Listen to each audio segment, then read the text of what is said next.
ভাই মারা গেল আমেরিকাতে, একটা ভাই দীর্ঘদিন বাইরে আছে, আমি দীর্ঘদিন অসুস্থ অবস্থা। ছাত্র জনতাকে অভিনন্দন জানাই, যারা বুকের তাজা রক্ত দিয়ে বাংলাদেশের দ্বিতীয়বার স্বাধীনতা এনেছে, প্রকৃত স্বাধীনতা এনেছে এবং একটি বিজয় দিবস, নতুন বিজয় দিবস আমাদের উপর।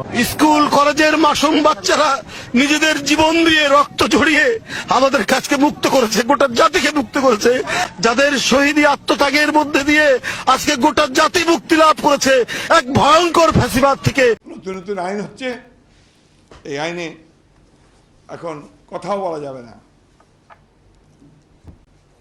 যাবজ্জীবন কারাদণ্ড, 1 কোটি টাকা জরিমানা। একমাত্র রাজাকাররা, পাকিস্তানপন্থীরা স্বাধীনতা যুদ্ধকে স্বীকার করে নাই।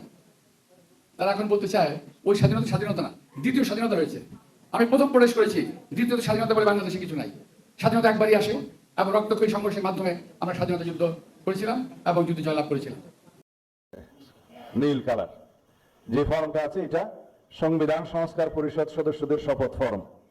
আমরা কেউ সংবিধান সংস্কার পরিষদের সদস্য হিসেবে নির্বাচিত হইনি। গণভোট বলে কিছু নাই, গণভোট বলে কোনো আলোচনার বিষয় নেই। এটা ওখানেও কোনো এজেন্ডা ছিল না, এখন গণভোটের কোনো এজেন্ডা নেই। এরপরে নতুন ভাবে ঐক্যমত হওয়ার কিছু নাই। যেটা ঐক্যমত হওয়ার অতটুকু হয়েছে, চ্যাপ্টার ওখানে ক্লোজ হয়েছে।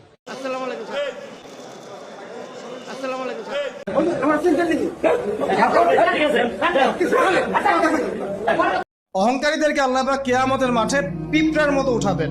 তাদের আকৃতি মানুষের সমান হবে না, ছোট ছোট কালো পিঁপড়ার মতো হবে এবং অন্ধকার ওদেরকে ঢেকে নিবে। আবার অনেকের টাকা পয়সার অহংকার থাকে, অনেকের ক্ষমতার অহংকার থাকে।